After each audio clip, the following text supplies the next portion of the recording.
Dragonblade Authors Unplugged. I'm so excited. I'm not going to have to do anything this week. I'm just going to be able to sit back and let Emily and Sandra talk to each other. It's like the easiest gig in town. So we have Emily Murdoch and Sandra Sookoo with us this week. Ladies, thanks for taking the time. Oh, pleasure. So we have 4 releases this week. Laura Landon has a Lion's Den book out, and that's Saved by the Lion. And Jennifer Seasons has the 4th Castleberries book out. That's London's Leading Lady.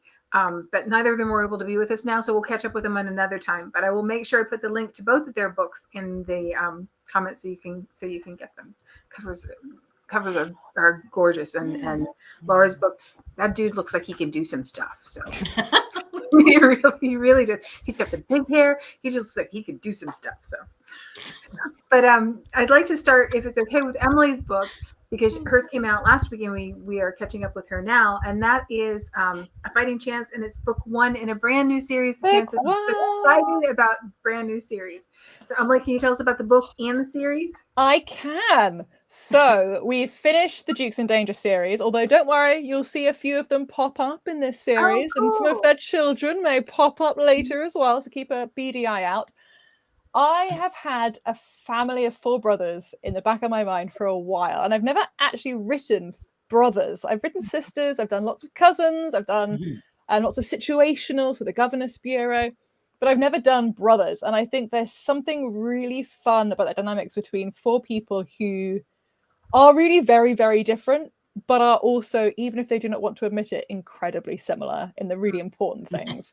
And so the chances is the next series that I've got coming out. Book 1 is A Fighting Chance, and books 1 to 4 are going to follow those 4 brothers. So book 1, A Fighting Chance, is all about William Chance, the Duke of Cothram. He is the oldest brother. He's incredibly straight-laced. He's very prim and proper. He likes rules. He likes rigidities. He likes schedules. He absolutely hates the fact that his 3 brothers are rascals, rogues, and rakes the lot of them. He spends all of his time picking up the pieces and staving off scandals. He just wants calm and stability. And what happens is that a woman launches herself into his arms in a park and demands that he marries her. Which as you do. Yes, as one does. It's a very unlikely pairing between him and Alex Fox Edwards. And there's a couple of secrets that are going on, a couple of scandals maybe an outrageous past that someone doesn't want to admit to. So very swiftly, they're fighting their feelings, they're fighting for the truth, they're fighting a little bit of disaster that is fast approaching. The 3 brothers are getting involved, they all have their opinions, there's a big falling out between them. It's all about, marriage of convenience, blackmail, secrets, and incredibly fun, witty banter, though I say so myself. So it's a romp. It's silly and funny and witty and joyful and fluffy. It has its serious moments, but it's very much an opportunity for us as readers to meet a family and very much become that kind of 5th sibling as we watch the 4 brothers absolutely get their hearts broken and made again by the women who very swiftly realize that they're very soppy inside. I love that. I love a crusty on the outside hero that's squishy. I mean, it's what's really fun is being able to explore those different characters. So you've got William, who's the eldest, who's that very straight-laced, but that's not how it's done sort of energy. And then you've got the second brother, John, who is always making mistakes and always trying, but always kind of failing. And he's very cheerful, but he knows he's always on his second chance. He's always waiting for that second opportunity. And then you've got George. George is very much the rake hell of the family. He's seducing women left, right, and centre. He's never met a woman he couldn't get vertical, and then horizontal, and then vertical, and then horizontal. And he isn't quite prepared for the woman that is going to utterly destroy him. And then we've got Frederick, who is half a chance. He's evidence of their father's betrayal to their mother. So he comes with a lot of complicated emotions. Some of the brothers love him. Some of the brothers very much hate him and wish him out of the way. And he's always battling this kind of, I'm half in this family and half out. I'm kind of legitimized because they recognize me, but I'm not really a true chance. It's so much fun to explore. And such a great title. Like, Thank you. I had once again, I had so much fun with my titles. So this is going to be a very long series because once we've had the brothers, we're going to follow their children. So we've got stories coming up like An Eye for the Chance, Chance of a Lifetime, Don't Let the Chance Slip By. So I had so much fun being like, what, chance would be a fine thing. There's so many opportunities, and I've tried to tie each one of them up with a different trope. So I've got some repeating, but not very many. I've tried to really spread them out a little bit, so that with every single chance story, you get to dive back into the family and meet all the siblings and cousins and drama that you know and love, but a slightly different take. Awesome. Well, it sounds like so much fun, and I was so excited about the start of the series. So I'm glad we had a chance to talk about it. It's so good, and readers have really responded well, which is a relief, because when you leave a series that is doing really well, and you decide to end it after 12 books, it's scary as an author to dive into a different scenario or a different family or a different approach to a series. And I love my characters, and I love my readers, and I want them all to get on. So it's a real comfort to see that people have absolutely loved discovering William's story and are hopeful and eager to read the next.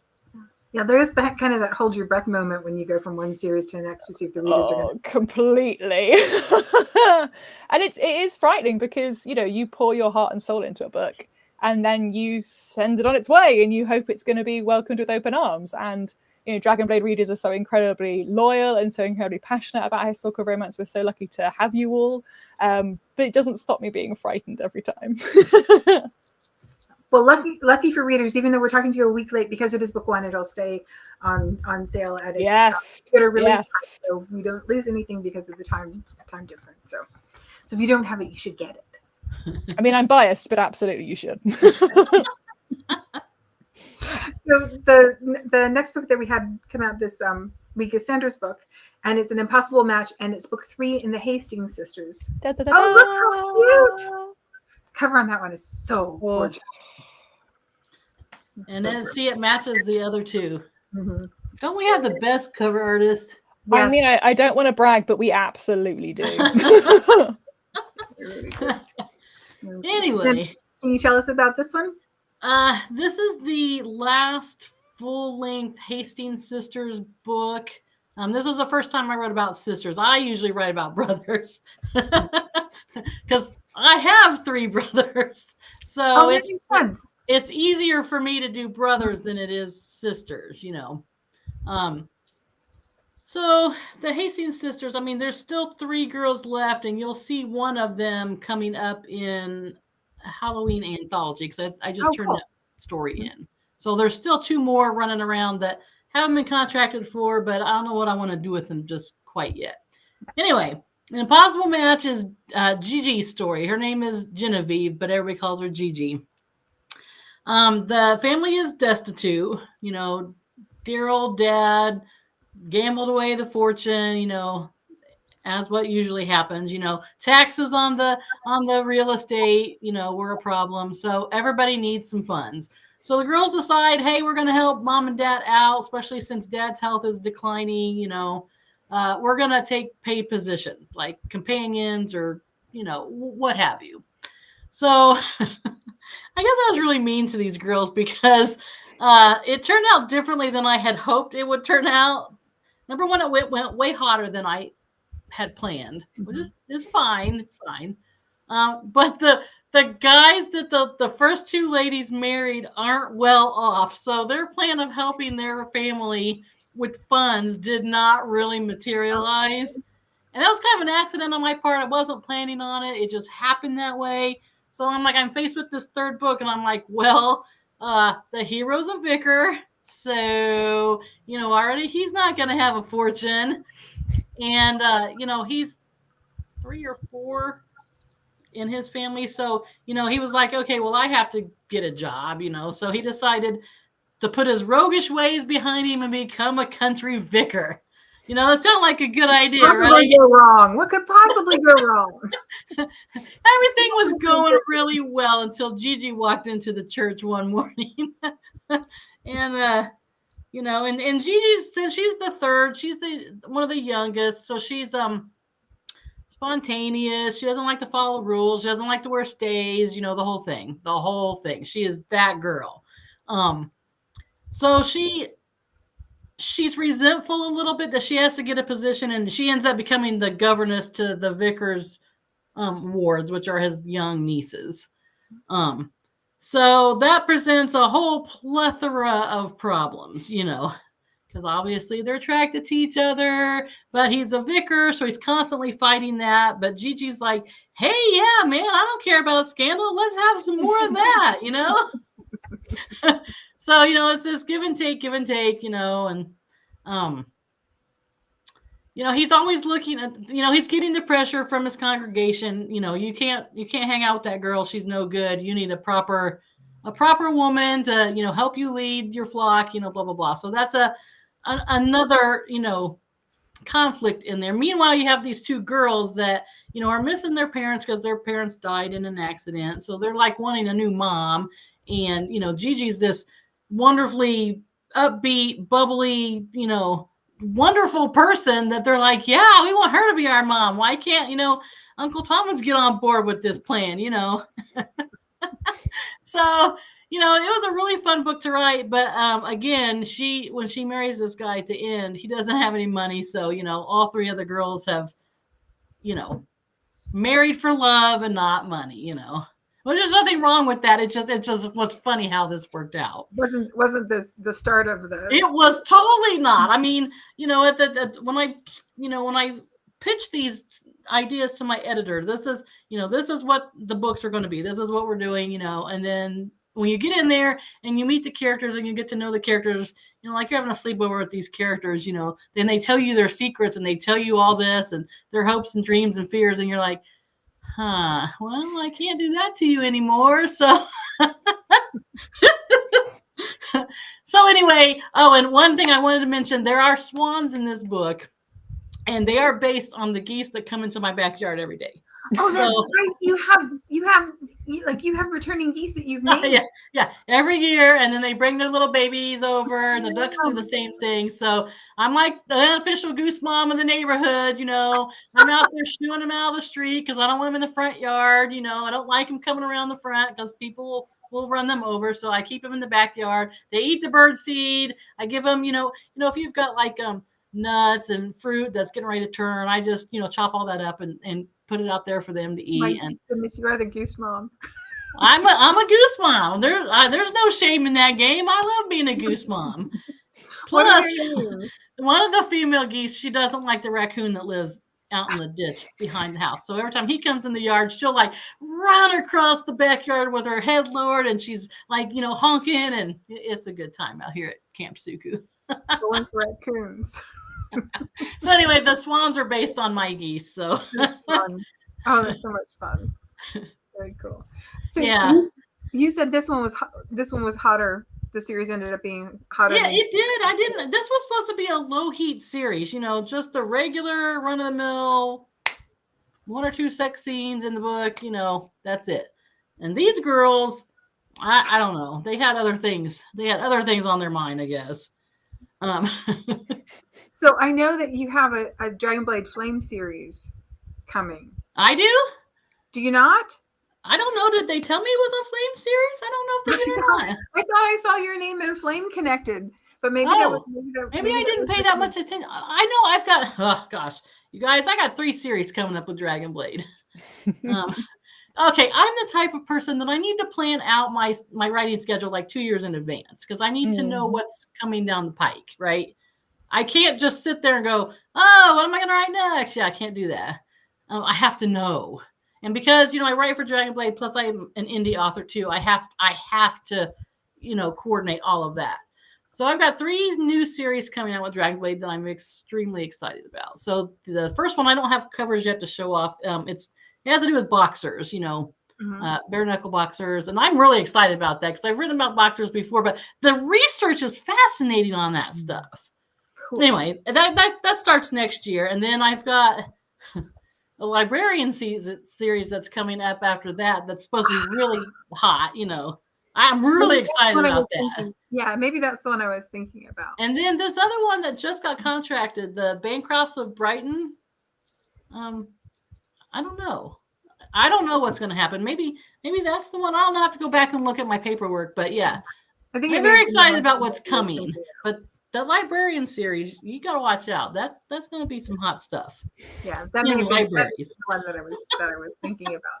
But the reason I brought it up is because I know Emily Bright Steamy has written a little bit of Flame, but Emily Bright Steamy, and I wondered if that's something you kind of do across the board. Is that the way your characters talk to you, or is it something that you have to kind of deliberately choose to ramp up the heat depending upon? It just depends on the couple. Sometimes I don't know when I'm going in there if they're going to be, I mean, I write indie standalones, and those already, because of the nature of the standalone, they're going to be hot. So everybody knows when I put out a standalone, that's going to be super hot. I don't know. I mean, when I wrote the Storm Brothers, I didn't think they were very hot, but then I've got readers going, "Oh my gosh, that was so spicy. Those books are so spicy." And I'm like, no. And I think that's one of the joys and challenges, is that romance has this full spread of like wholesome and then sweet and then like spicy, and then very hot erotica. And there's nothing wrong with writing or reading it anywhere on that spectrum.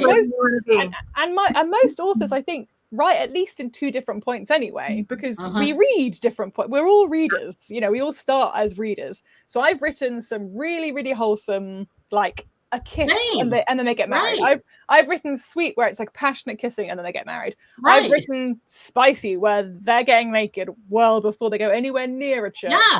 And I've written flame, which isn't erotica, but it's like next door neighbors banging on the door very rhythmically. For real. I mean, it just depends. And I think that's the thing, is that because we have this, like, it's like a buffet, isn't it? Mm-hmm. And you can go there and you can be like, actually, today I'm really into that's it. And then that's it. It's like, and what are you as the author in the mood to write? I mean, because I'm going to tell you right now, sometimes you are just not in the mood to write another sex scene. Nope. When that thing comes up on the outline and you're like, I'm just not in the mood for that right now. I have a girlfriend. And I'm not one of those authors that can just put a placeholder in there and then go on to another thing. I'm a linear author, so I have to, if it's on the roster, if it's on the outline to write, I have to get through it before I move on. I'm not a placeholder author. I've never been that way. That's not how my brain works, No. I have a friend who used to say that when she had to write sex scenes she didn't want to write, she would go to Naked Tumblr, and she said sometimes all the rocking just makes me sleepy. Thinking about that, I'm going to get it wrong, but I think it was Kathleen Ayers who said weeks ago that deflowering virgins on the daily is exhausting. Yes. And that's like the greatest line ever. Yeah. Put it on a t-shirt, embroider it on a cushion. Yeah, but like one of the things about writing historical is that you have social constructs that you have to figure out how to work within the social constructs and make sure that everything is plausible and that it works for your characters and that the risks that they would be willing to take. And that's the thing. I've written, most of my characters, the sex scene is a part of the emotional journey, and so it happens like half, like 50% to 80% of the way through. That's when the first big and there's a different reason for each scene. Everything accomplishes a different thing in the book. But the challenge is that very rarely. So one of the things that I do separate to Dragonblade is I have a Patreon and I write exclusive books for Patreon, chapter by chapter, and people vote at the end of each chapter on where we're going next. And it's not available anywhere else. It's Patreon only. And I was writing this chapter, and it was a chapter 5, and I was like, I'm very sorry, but they're going to have to get naked. But we've reached a point where he thinks he's unflappable and he thinks he's impossible to shock. And unfortunately, she's going to have to take all her clothes off to make this point. And I said to my readers, I was like, look, I know normally that sort of stuff happens near the middle to the end of my books. This character has to take her clothes off. And that's what she's done. Sometimes it just happens that way. And you're looking at it and you're like, really? Really? At chapter 4? Really? And yet. And then it's just like, then you're staring back at your hero and he's like, and the problem here is what? Yeah, it's like, I'm not going to argue with you, Emily, actually.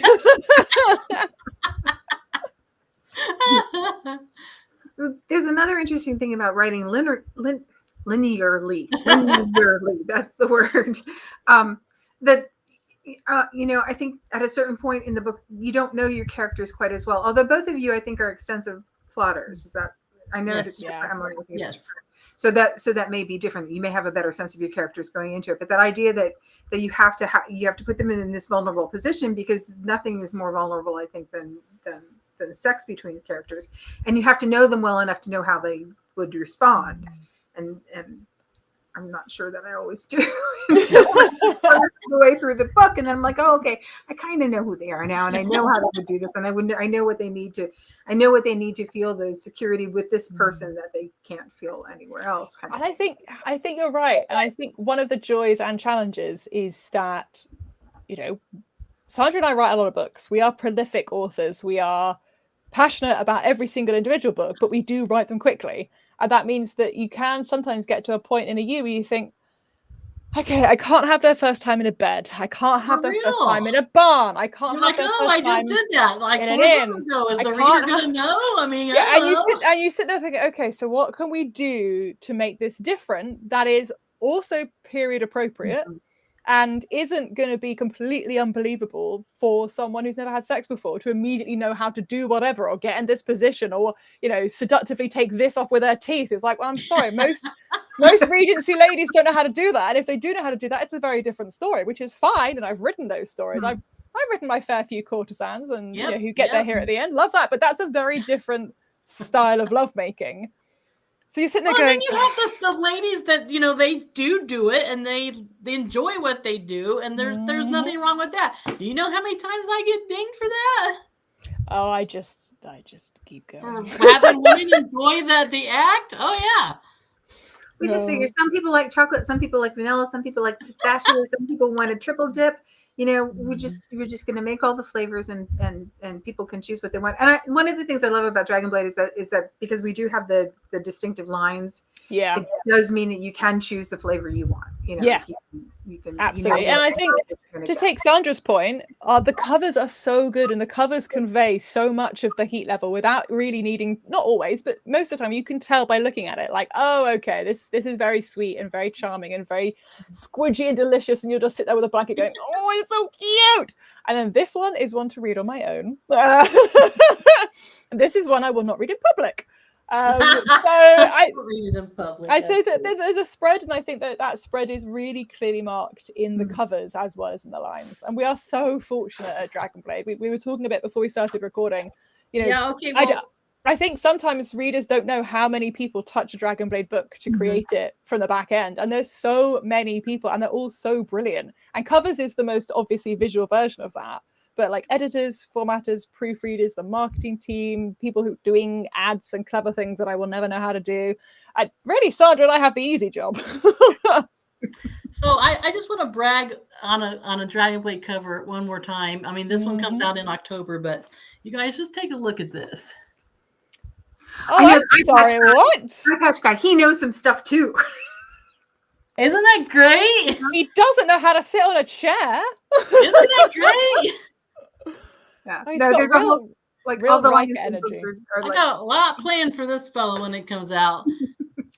Well, and the good thing about that is I'm going to go. I've got a book signing that same month, so an in-person signing. So we're gonna play him up a lot. I mean, you'd come to my table, right? I would totally come. I would. I am several thousand miles away, I think, but I make the effort. I'm a lot closer. Oh my gosh, you guys. So we weren't supposed to talk about the sexy stuff, and I got sidetracked. Sorry. That's all. That's us. That's our fault. Like you do. We were supposed to talk about very reasonable, prolific author stuff. And so serious stuff. Kind of circle back around because Sandra, you're getting really close to 200 books out. Emily, I don't know how many you have out, but I know that it's over 100. It's over 100 book series at it. So I'm wondering two things.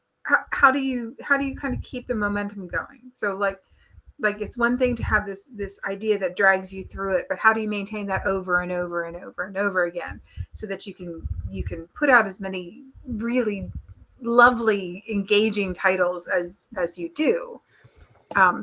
I mean, well, sometimes it starts with the cover. Like if you're really lucky enough to have your covers ahead of time, though you can gain a lot of inspiration from that. And I mean, another thing for me is because we were generally writing series, series that we were putting out. You have this group, this core group of people, whether it be brothers or sisters or brothers in arms or, military guys or whatever.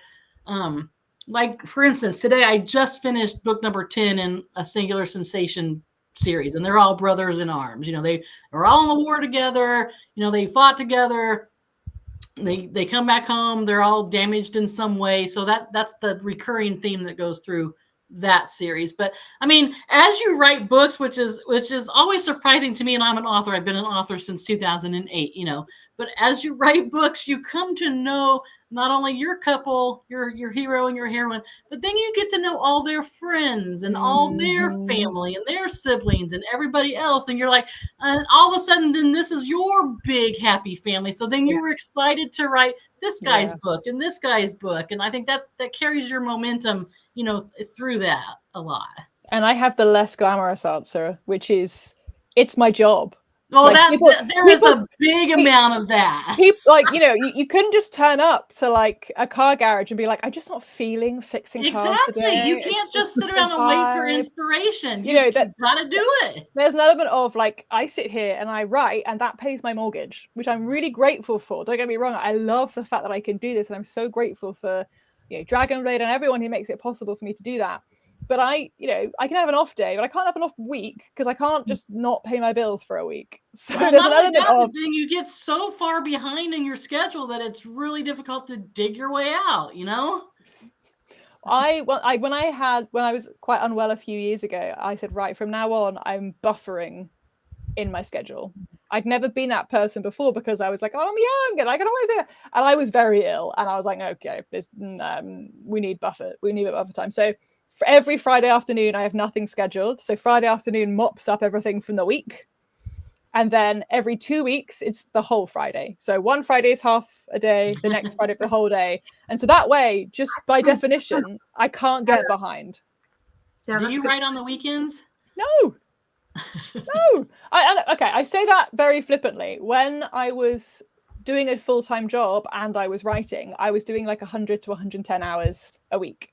And my husband, who is incredibly supportive, was like, look, if that's what we need to do to get you to writing full time, then that's what we'll do. But when you write full time, you are going to write yourself a contract. You're going to give yourself sick pay. You're going to give yourself holiday. You're going to give yourself weekends off, because that's not sustainable. You'll make yourself ill. Not. So since going full time, I have 6 weeks of holiday a year, which are paid. If I'm sick, I don't work because I'm sick. I can't force your brain to work when you're sick, and I don't work weekends. The only times when I work weekends is I'm trying to think of a time when I've worked weekends. I don't work weekends.